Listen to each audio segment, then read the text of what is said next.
Muchísimas gracias a los organizadores por la invitación.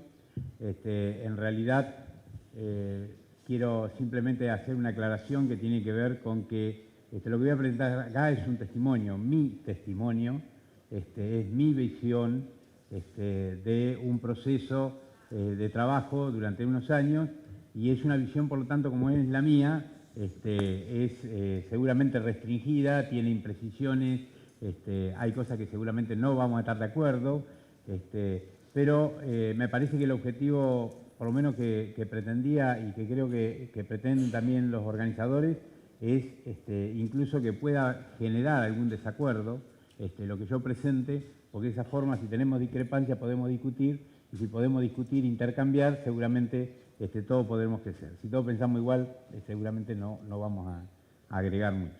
Así que bueno, aclarado esto, la visión que voy a presentar es una aclaración más, tiene que ver con mi experiencia como extensionista en el sudeste de la provincia de Buenos Aires, extensionista del INTA.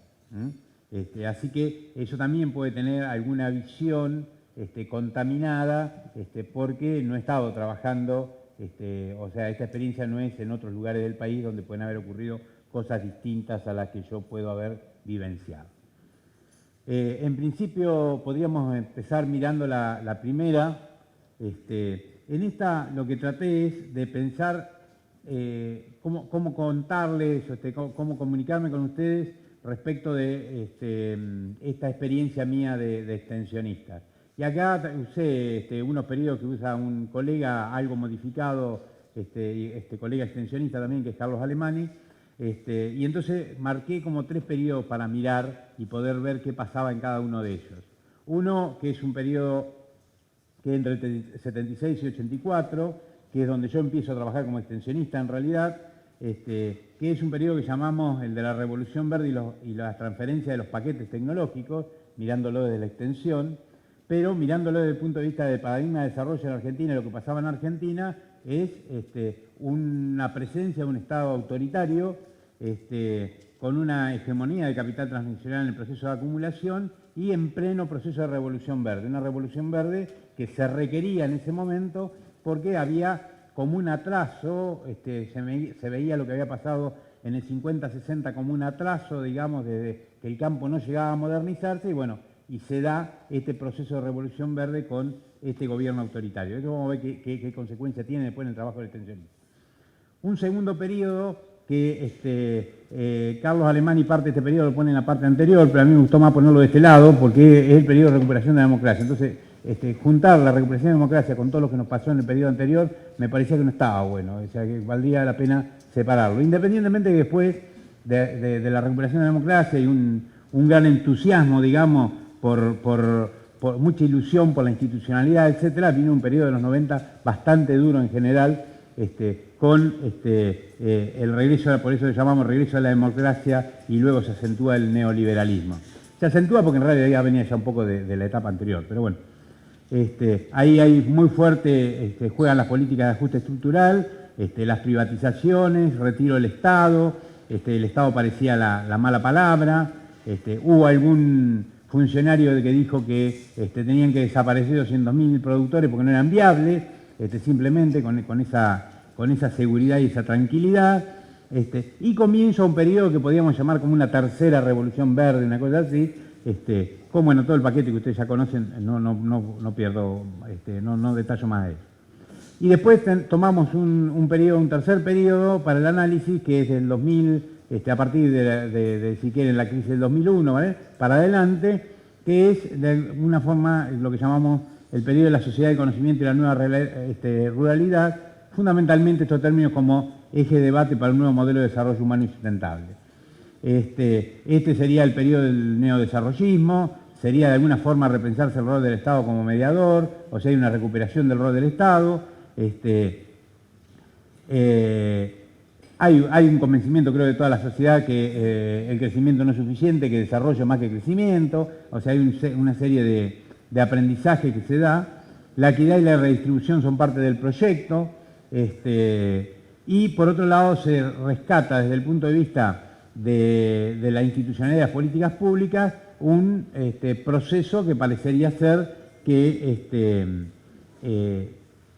estamos frente a un nuevo proceso, una nueva institucionalidad. ¿Por qué? Porque aparecen una serie de eventos, como por ejemplo, recuerden que en el 2004 aparece el Foro Nacional de la Agricultura Familiar, casi con 500 organizaciones alrededor del mismo. Después también, para que ustedes vean la importancia de esto, el INTA, por ejemplo, crea los Centros de Investigación de la Agricultura Familiar, se crea el Ministerio de Ciencia, Tecnología e Innovación Productiva, se crea el Registro Nacional de la Agricultura Familiar, la Subsecretaría de Desarrollo de la Agricultura Familiar Desarrollo de Agricultura Familiar.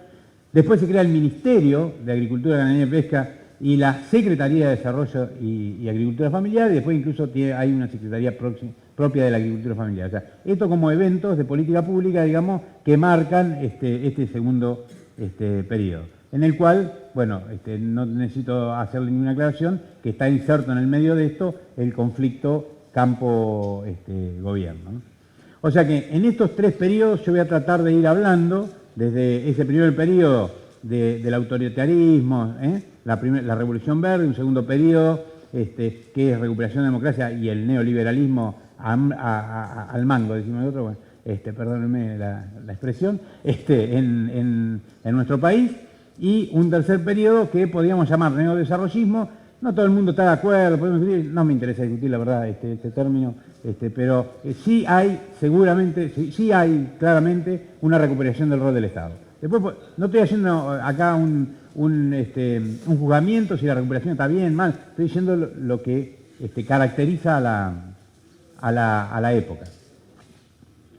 Entonces, la primera no la habíamos visto, perdón. ¿Dónde está? Ah, bien.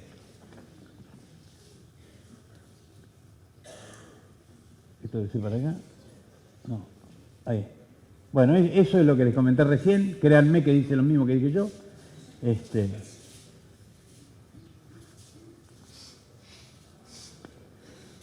Y acá esto simplemente para tenerlo como para que ustedes vayan pispeando mientras uno habla, qué sé yo. Esto dicen que no es muy didáctico, pero por ahí puede ser efectivo. Primero, ahí hay una descripción en el primer renglón de los actores sujetos del trabajo de extensión. En realidad, la primera época, y esto me parece que es importante, 76-84, lo que podemos caracterizarla es que además de los productores había una cantidad importante de asesores en el medio. Es el momento donde en el sudeste de la provincia de Buenos Aires se da la creación de casi todas las asociaciones de ingenieros agrónomos locales, la de Mar del Plata, la de Tandil, la de Balcarce, la de Necochea, o sea, prácticamente todas nacen más o menos en ese periodo. Están las agronomías, no es que se crean en ese momento, ya habían empezado un poco antes, pero en ese momento se empiezan a poner fuertes, mucha presencia de las agronomías, todo esto acompaña el proceso de Revolución Verde. Están las empresas proveedoras de insumos, las cooperativas, el sistema de extensión, los sistemas de extensión privados, aparece La Serenísima, aparece Sancor, aparece el sistema cooperativo, los grupos cooperativos, los sistemas de extensión provinciales. En ese periodo están todos estos actores, digamos, en el medio, y con estos actores el rol va a tener que cumplir el extensionista un rol. En el segundo periodo se produce algo que yo lo defino como, por la realidad nuestra, para que ustedes tengan una idea, en un área determinada, no importa cuál es el área, pero es del sudeste bonaerense, en un lugar donde había 15 cooperativas, hoy hay 3. Por eso yo digo, caen muchas cooperativas. Los sistemas de extensión público y privado en general caen, salvo los que están muy ligados a las empresas, a las agronomías y eso, pero todo lo otro que se había montado como estructura prácticamente se desarma. Hacia fin de esta etapa de los 90, por ejemplo, en la zona ahí de Balcarce, Desarrollo, Tandil, había una muy interesante institucionalidad de los colegas de actividad privada que trabajaban básicamente haciendo asesoramiento privado. Bueno, a fin de los 90 prácticamente no queda casi nadie, quedan muy poquitos haciendo exclusivamente eso. Después estaban todos ligados, sí, al comercio, a otras cosas. Incluso muchos volvieron a ser, digamos, se vuelven productores, etc. Pero se había logrado una institucionalidad muy interesante. E incluso en esta época, sobre mediados de los 90 para adelante, las asociaciones que se habían creado con tanta fuerza, con tanto esfuerzo, empiezan a caer así que recién se empiezan a recuperar allá en la zona en los últimos 3 años, 5 años aproximadamente. Bueno, comienza en el sudeste a aparecer los contratistas, se habla todo el tema, aparecen las asociaciones por cadena, decimos que hay menos productores, recuerden que acá también se hablaba en este periodo de los productores viables, que le comenté anteriormente, un proceso de despoblamiento rural importante, y aparecen en la vida del INTA los NBI. Los NBI, necesidades básicas insatisfechas. Toda una población que el INTA no estaba acostumbrado a trabajar. A ver, quiero hacer una aclaración, para que no haya malinterpretación. En el INTA siempre hubo gente que trabajó con distinta gente, con distintos actores o sujetos, en distintos momentos, desde el origen incluso. Yo no estoy tomando el origen del INTA, que fue toda una etapa también muy rica, pero no es la etapa que yo viví, sino la etapa que o me contaron o la leí. Entonces, lo que yo estoy diciendo son las grandes tendencias, digamos. Esto le digo para que nadie se sienta tocado particularmente. Estamos hablando de las grandes tendencias. Entonces, acá aparecen las NBI. Los NBI fue algo que le pasó al INTA muy particular, porque en realidad había mucha gente dentro del INTA que creía que el INTA no tendría que trabajar con esta, en ese momento se decía audiencia, para hacerlo, permítanme el término, aunque no es el más feliz.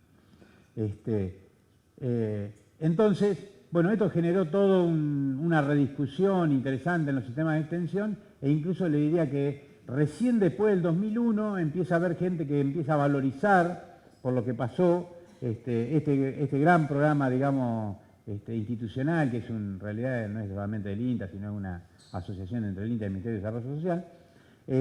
Y bueno, y recién creo que a esta altura, estamos hablando del 2015, en general hay, digamos, un convencimiento de que es un programa que es útil, que es importante y que es importante que se haya llevado adelante.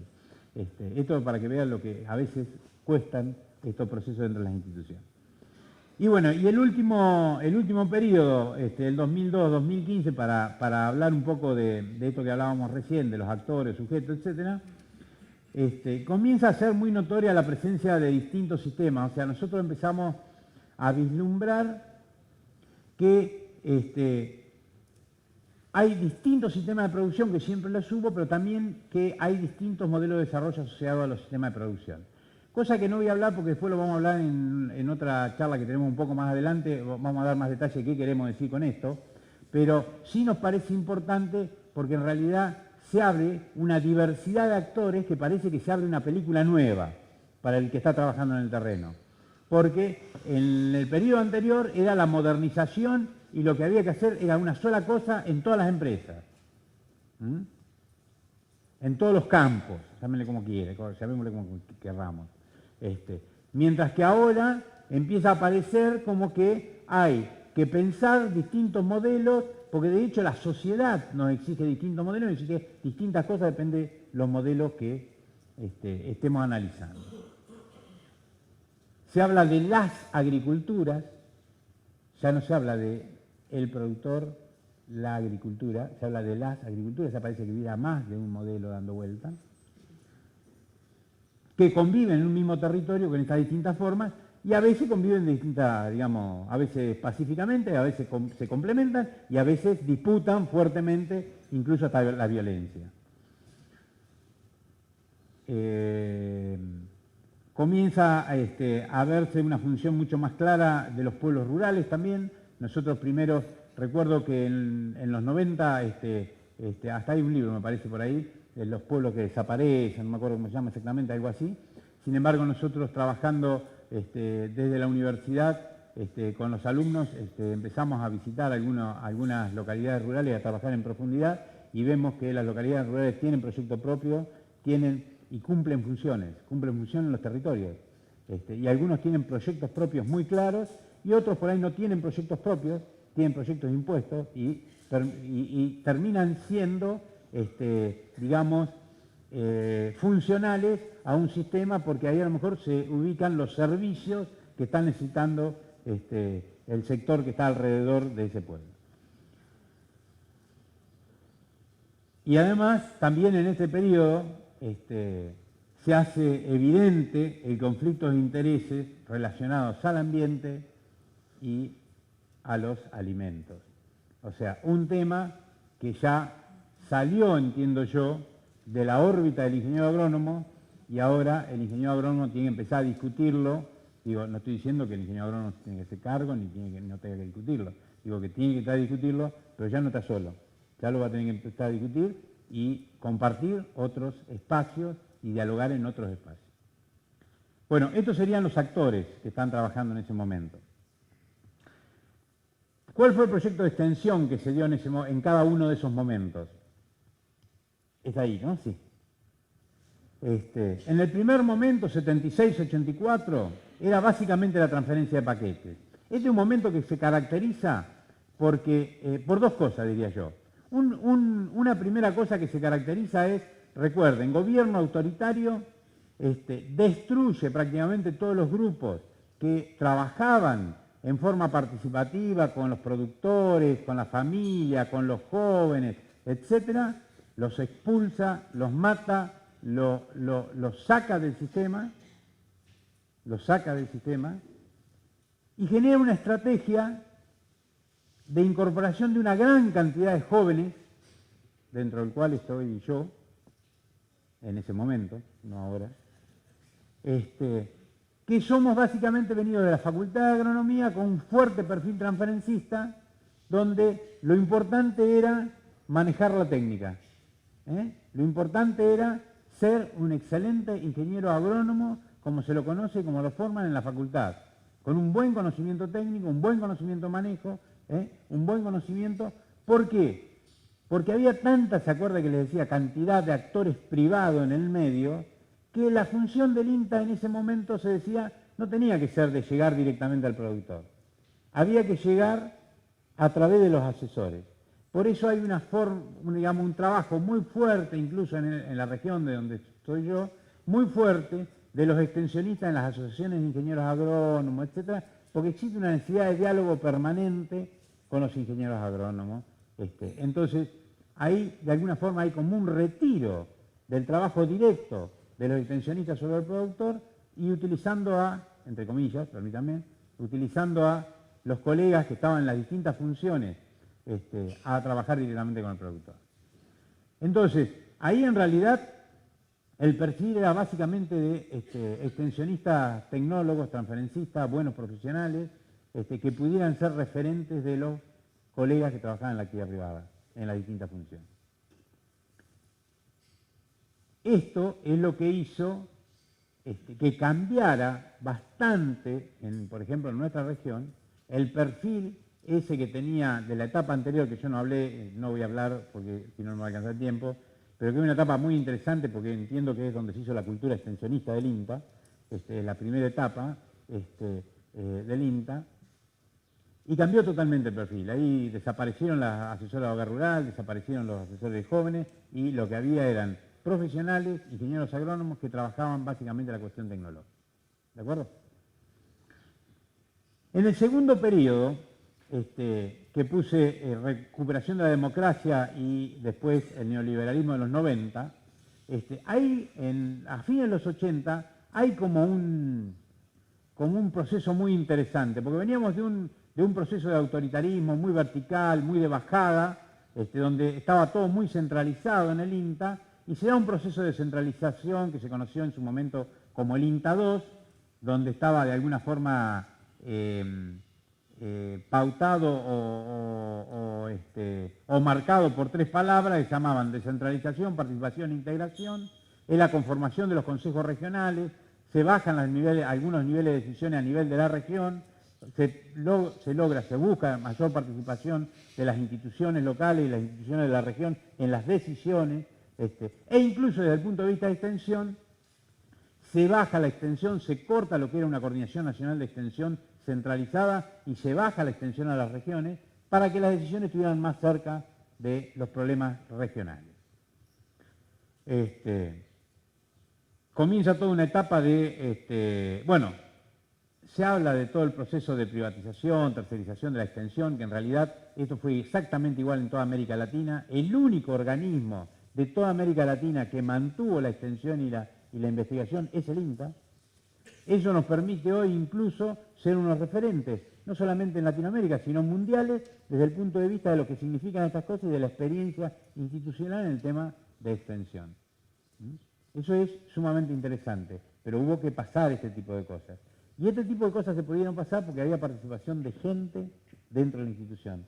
Si no hubiese estado el proceso de descentralización que se inicia con la recuperación de la democracia, el INTA hoy, seguro como está, no estaría, y es probable que estaría muy poquito de lo que está. Pero bueno, algunos dirían capaz que era mejor, pero bueno, no es mi opinión.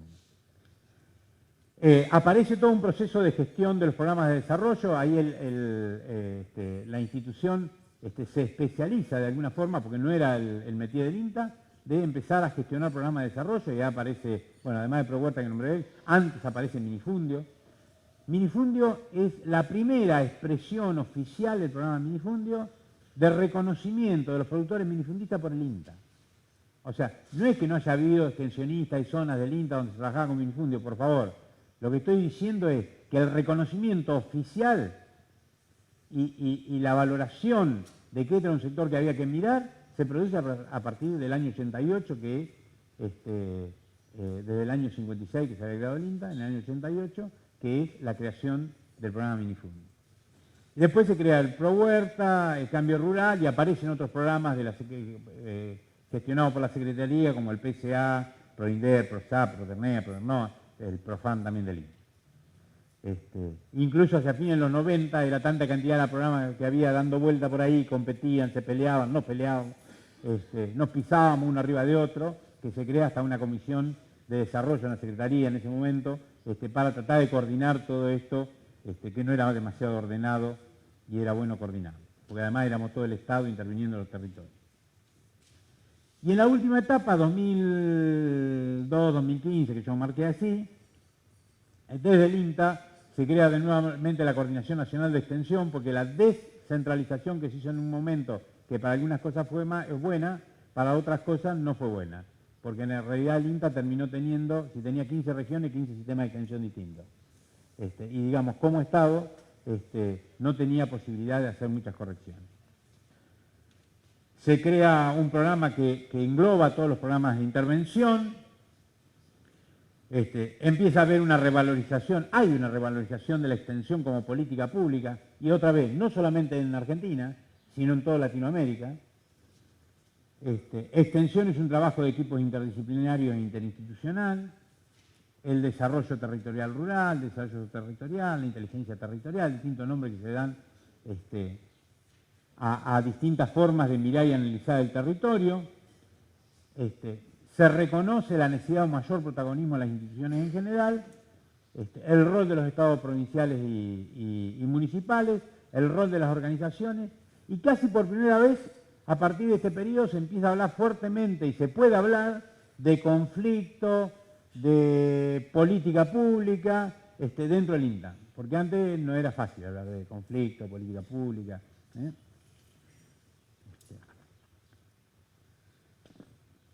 En los tres momentos. En el primer momento voy a tratar de ir cerrando. Pásame la última, por favor. Ah, yo la tengo, perdón. Gracias. Sí. A ver. No, estoy acá.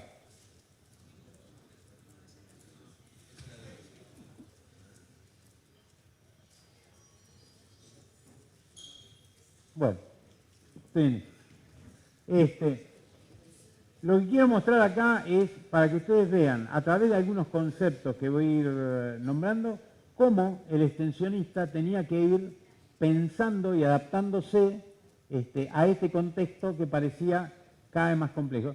Yo digo, en realidad, los productores siempre, la diversidad de productores siempre existió, los problemas entiendo que siempre fueron complejos, los actores públicos y privados siempre existieron. Lo que me parece que con el tiempo hemos podido ir analizando en forma más integrada y un poco más inteligente, se me ocurre, los procesos y una necesidad de entender esos procesos antes de actuar. Me parece que eso ha hecho de que hoy tengamos más herramientas para pensar la realidad y pensar la intervención de la realidad. Fíjense que en la primera etapa era básicamente el cambio técnico la función fundamental de la extensión. El montado sobre la transferencia de tecnología hacia un productor viable, esa era la razón de ser del extensionista.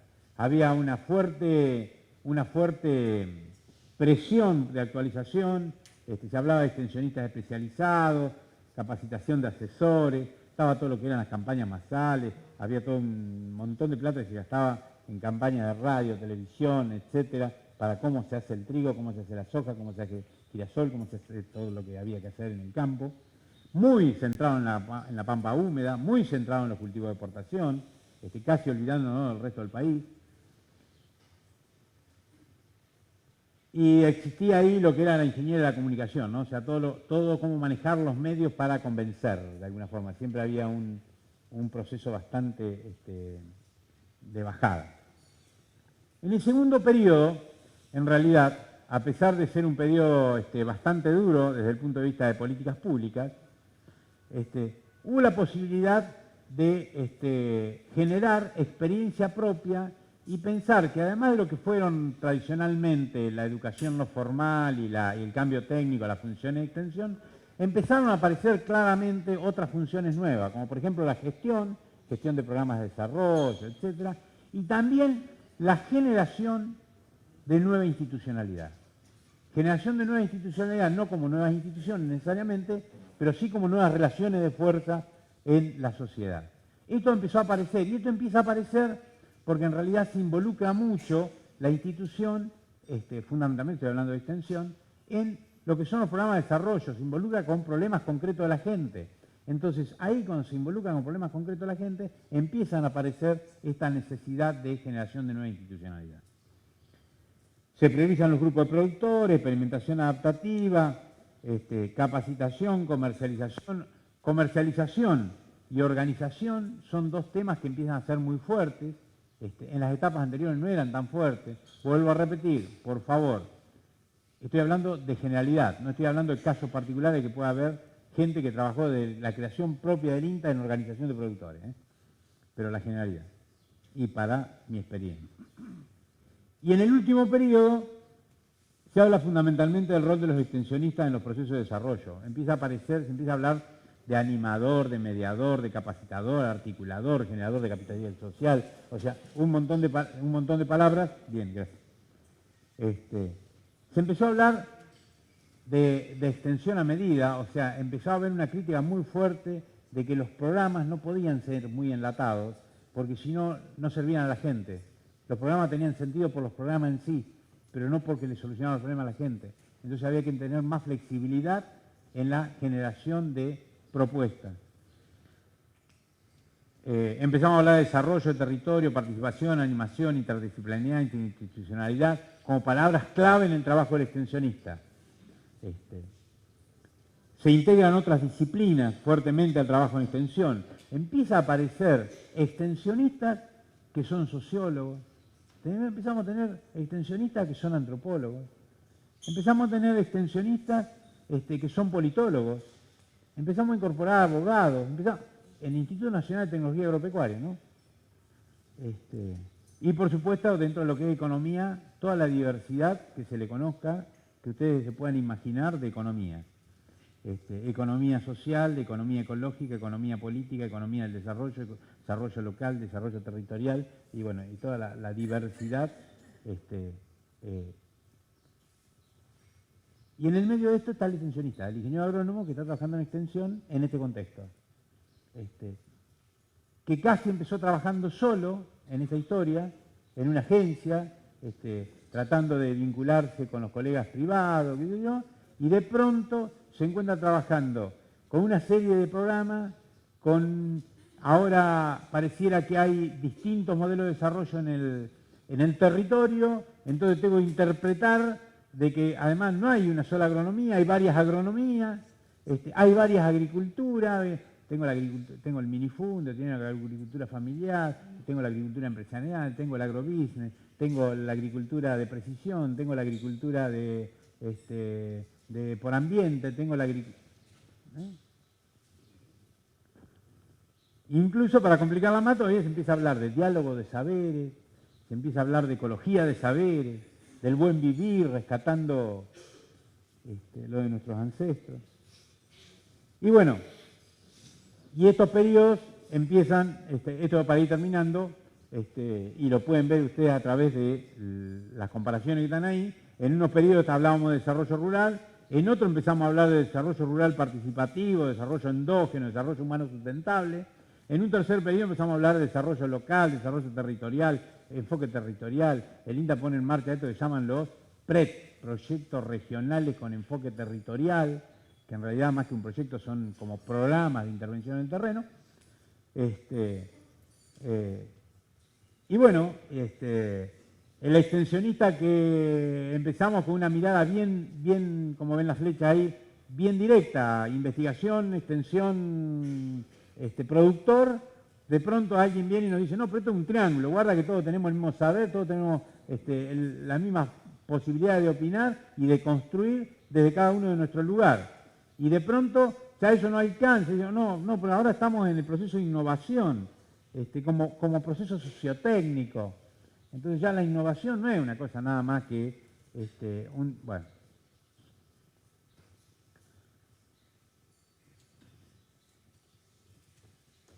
De alguna forma pasamos desde un referente técnico a alguien que siendo un referente técnico, o una institución que siendo un referente técnico, el extensionista pierde un poco de contacto con los productores, tiene que volver a recuperarlo, trata de recuperarlo a través de los programas de intervención, y de pronto el extensionista trabajando en equipos interdisciplinarios, interinstitucionales, como un facilitador, el INTA mismo empieza a hablar en algunos casos de la complejidad del territorio. Ya no podemos hablar de audiencia significa una mala palabra, tenemos que pensar en actores no es suficiente, tenemos que pensar en sujetos, sujeto significa otra cosa, las instituciones son sujetos, no son actores, bueno, traté de, no sé si transmitir lo que quería transmitir, pero espero que haya servido, gracias.